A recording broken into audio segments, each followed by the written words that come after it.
Hey guys, Fusebox back on Raid Shadow Legends, and we're gonna straight talk about progress when you don't have the amazing heroes, you don't have the amazing gear. You can pick the right heroes and the right gear. Now, let's real quick get out of the way that this game gives you some of the most amazing heroes. I did a one team to beat everything one time, all the stage 25s, nothing fast, but something that can get you through all the stage 25 dungeons. And there was one flex spot. You would have to have one hero to pull off whatever mechanic for each boss. A poisoner for the dragon, turn meter for the spider, things like that.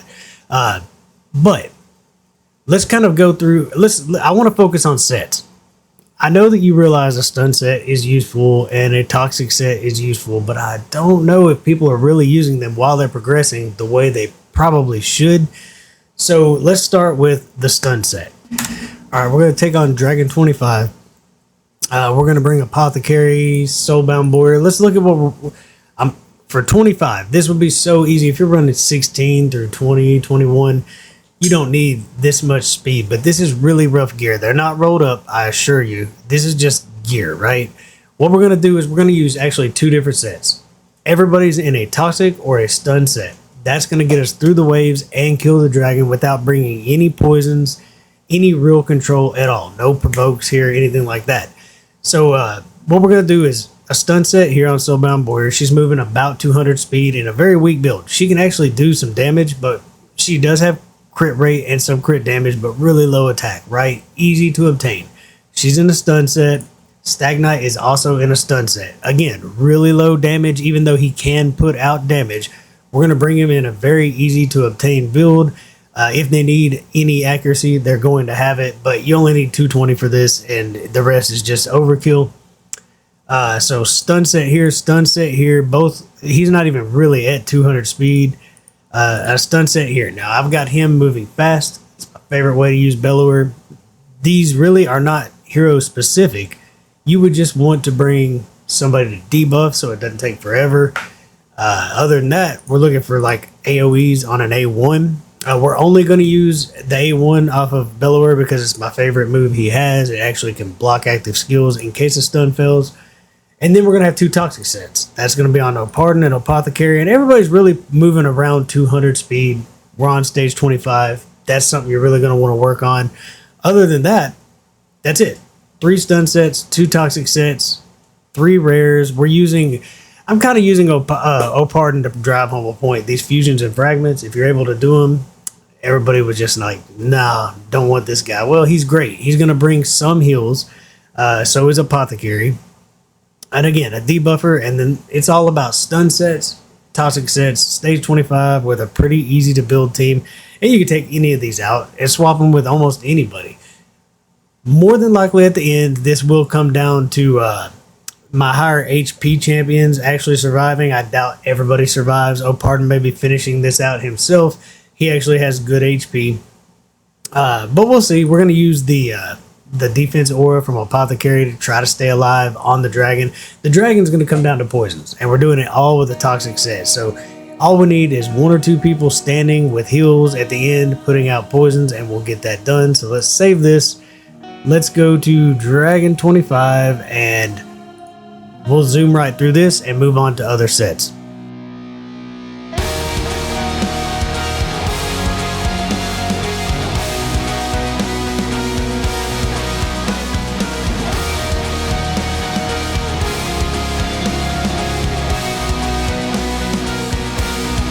If I could take a photograph of all the colors, or even a shade of what it's like to see you smile, I would place them in this chest with all the others. I would lock it away inside my head so you could stay a while.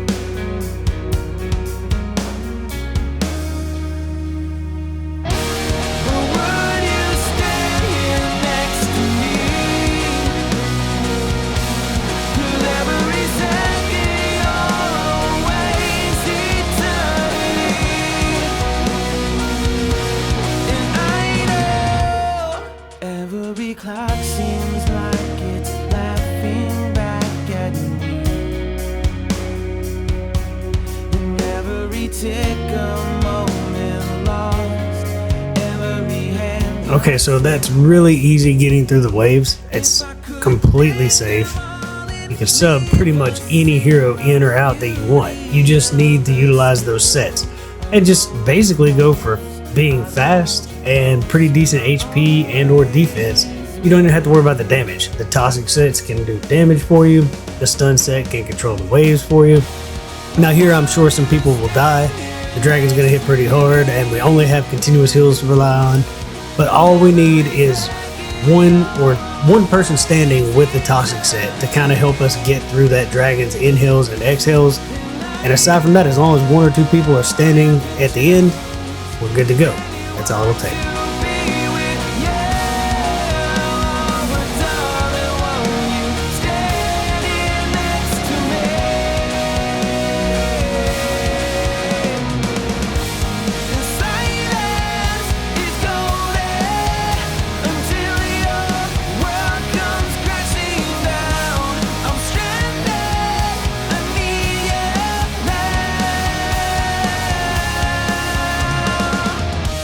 Alright, so if you're progressing, that's not bad, right? Under 5 minutes on a stage 25 with, just pretty basic heroes, really. So, okay, it's definitely doable. You can use the stun to get through waves. You can use the, like Ice Golem. Real quick, let me jump over there. Okay, so same thing with Ice Golem. We're bringing some toxic sets. We're going to bring just one stun set on Bellower and hopefully we'll actually move faster because we're bringing extra continuous heals with Grush. We're just putting together a similar team. This time we're actually missing a lot of stuns, but we're keeping ourselves moving quickly. So hopefully we're starting to land stuns.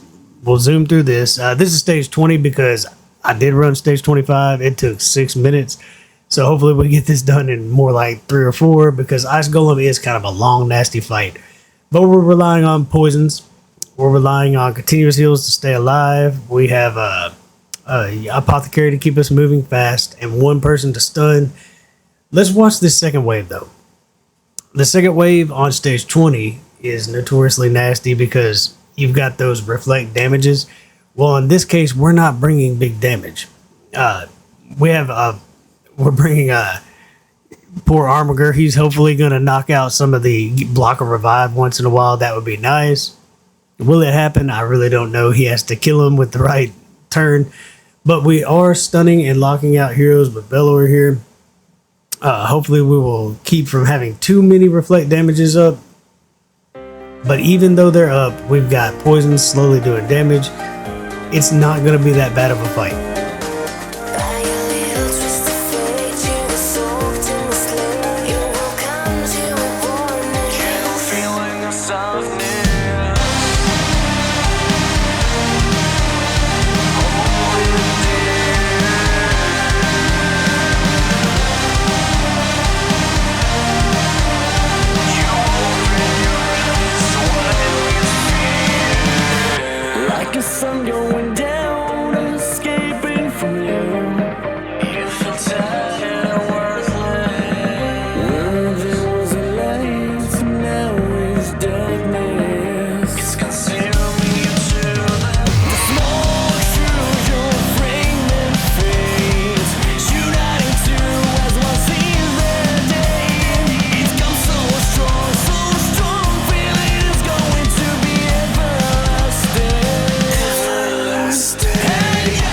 Okay, I'm sure you get it by now. What a long fight. But you can get through this content using the best heroes that you have for the job, but really by utilizing these sets. I mean, look at all those poison damage we're taking. It's safer than doing big massive hits if you're struggling and all that. So yeah, it took a couple more minutes to do stage 25, but it works just fine. So you get it. Stun sets and toxic sets are immensely valuable for like progression. Let's talk about arena. Let's get into the arena and talk about some different sets. Okay, let's go up against a Trunda, a Krisk. We'll have to think this through carefully because they're going to have a lot of buffs to remove. So we're going to switch this up. They probably will go first, but we're going to bring a stun set. We're going to go ahead and bring a shield set to try to protect ourselves a bit. We are going to have to, and he's in a curing set to heal us for more when he gets hit. They're all using a valuable set. The question now, we're going to have to rip their buffs off. So it doesn't matter who you're using. Anybody that can actually remove buffs, she is made with high accuracy. So we're going to bring my madam, but it doesn't have to be serious. You could bring your seer if she's fast enough. We're able to get in there and do the job. But we're going to go in there. We're planning on removing their buffs so we can get some work done. When we hit them, we hope to stun them and do damage. Here we can actually do some buff removal and everything, but he's an HP champion in a shield set that doesn't take damage for the first turn and can negate damage later on when he's about to die. And then we're going to be healing from him. If Trunda gets a good go on us, we're going to lose some heroes. There's no question about it. But it might be just enough to get us through it, basically because of the sets we're using. So let's just kind of see how this plays out. They are definitely going to go first, and Trunda needs to be stripped down. Barely survived a Trunda hit because of our curing set. That works though. They did. Our stunner is actually stunned, so that's not very great. We got a provoke out on Trunda and on Siffy, which is great. Now we're going to hope for some stuns to keep that up. The provoke will work for now. The stuns will help later. We're getting some kills. We need that reviver to go down, but you see our stun landed on her. All of these sets are really paying off right now. There you go. Pretty scary team. I didn't look at the power matchup. I don't read into it, but they definitely outpowered us and all that good stuff. I would not worry about team power, by the way. It doesn't mean that much. But those types of sets work so good in Arena. And other sets work good too. You put a frenzy set on somebody, make them as fast as you can, and then they can cut in when they take that big hit. It gives them a chance to go. So a frenzy set on somebody like Vogoth, we just used him with a curing set. You can put a frenzy set on him. He soaks up that hit and he goes with high accuracy right after taking that big hit, and then he provokes the entire team, and now you've turned the tables. So be thinking sets when you're trying to build these teams. It doesn't have to be amazing champs. It just has to be the right champs with the right sets. So while we're talking about how sets can get you through all this content, we can do the same thing. We can take some stun sets. Real quick, let's talk about regeneration sets. You can beat these bosses with teams covered up in... Well, let's look at my Bommel team. It won't be a fast team, but my Dreadhorn team, they're all in regeneration or immortal sets, with the exception of Brask. He works really well with the Relentless set, so would Doom Priest. But they all have regeneration sets on. They're not built strong or anything. They're going to do their work with War Master. So if we were to go ahead and use this team to fight, say, this... Let me skip straight to the boss because this is going to be slow on waves. And then I'll just show you how it's almost impossible to kill a bunch of healers in regeneration sets.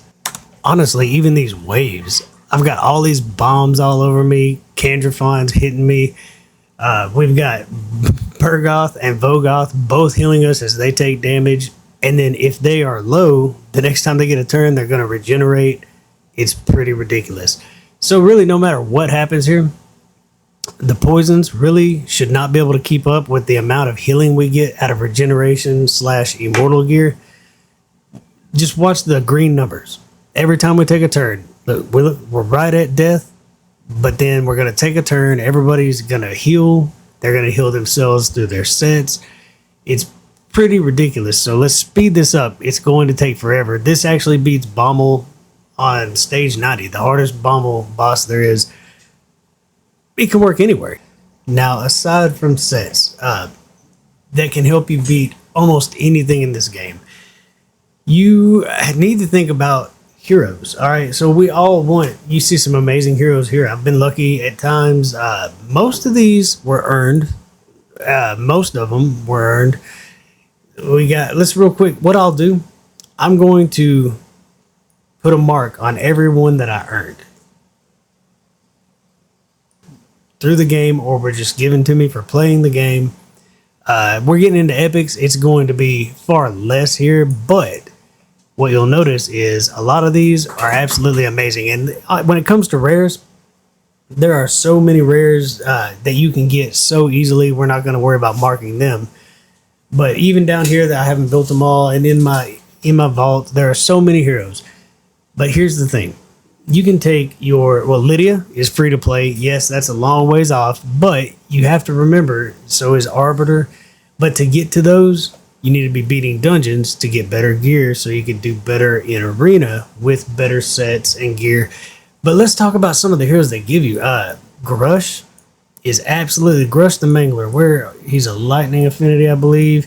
This guy is amazing. He's in really bad gear, or not rolled up. But even that way, he is an amazing hero. Dark Elhain, let's real quick go back to the arena. Let me go in here and just show you what some of these free heroes can do for you. So let's go in here, and you know what? We need to find a Torment. Let me go ahead and do my easy fights real quick. I'm just gonna knock these out, and then we will real fast explore what some of these heroes can do. Okay, sorry, I just wanted to make a run real quick and use these tokens on some of these teams.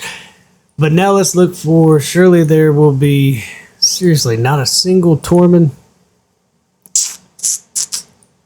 No real freezing ice teams. Well, let's real quick continue talking about what some of these sets and heroes could do. You got Swift Parry. It gives you a 50% chance to act just like Leoris or Skullcrown by letting you come back to life after you take a fatal hit.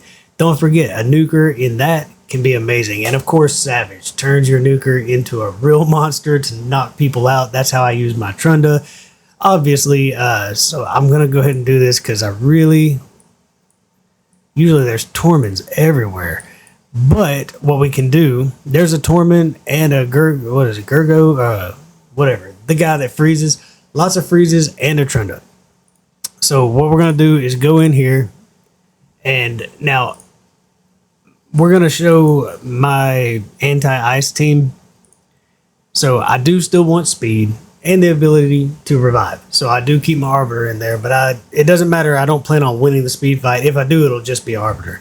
I have a very slow Dark Elhain, but she is in Savage. She's not built ridiculously strong. I saved that for some of my other heroes, but she does have decent attack. She's in a Savage set. She's free to play and amazing. I also do have Pixneal. Now, Pixneal was free to play also if you did the fusion. It was a couple Christmases ago. Actually, much better than people give her credit for, but she can take a freeze off of another hero, which gives Dark Elhain the ability to get a free attack. So Dark Elhain can be slow, built just to do damage. And I'm going to protect my team with Necret just to stay alive. You could bring in that shield set on, who was I using earlier? Samar Gem Cursed. You got to think outside the box if you don't have some of these heroes. But basically, let's watch how Dark Elhain can take care of this team. She can let you down. It's not a 100% chance that she gets her free nuke, but it's pretty often that she'll get it. So we buffed up. She gets a free nuke because we took a freeze. That freeze was put on to Pixneal because she doesn't care about being frozen. And so every time we get buffed up, we are taking a chance of getting frozen. If that happens, we're going to get a free nuke with Dark Elhain. So here's her second big hit, and now she's wiped the team. Pixneal is protecting us from most of those freezes the whole time. Plus, she can freeze herself, and she actually gives protection in the form of continuous heals and increased defense. Much better than people give her credit for. But the point is, this team was made by 3 free-to-play heroes. And if I were to take out Necret, of course, I would just use somebody probably in a shield set, to be honest. But it makes a really good anti-frost team. It all comes down to free heroes, smart sets, thinking things through. I just wanted to kind of show you can really push forward in this game. I mean, you've all seen, if you've got a decent clan boss team, but you want to up that damage, well, you know, if you're using one of these teams, then throw a toxic set on, say, your Painkeeper. Or if you want Seeker to do more damage, put him in a Fury set. He'll do more damage as his HP drops on a team that's unkillable. It won't work so much on a team that doesn't take damage at all, but you get the idea. Yeah, so just think things through. Definitely be utilizing these sets. A stun set is so much more valuable if you're progressing, especially, but I use them even in in-game. In 3v3, my stun set on my Skull Crown absolutely helps me get through a lot of fights. Again, Swift Parry, there are so many wonderful sets in this game. Even the Curing set has its place. So don't freak out if you don't have all the most amazing heroes in the game. That does come with time, I assure you. It comes with time. You will get heroes. If you've only been playing 5-6 months, give it time. You're going to get heroes. The more you beat clan boss and improve your teams using gear, getting other heroes, then you're going to start getting so many shards. They're going to add up. You will definitely have better luck in the future, I assure you. Anyways, hopefully this helps somebody out. Thanks for sitting through it, and until next time, enjoy the grind.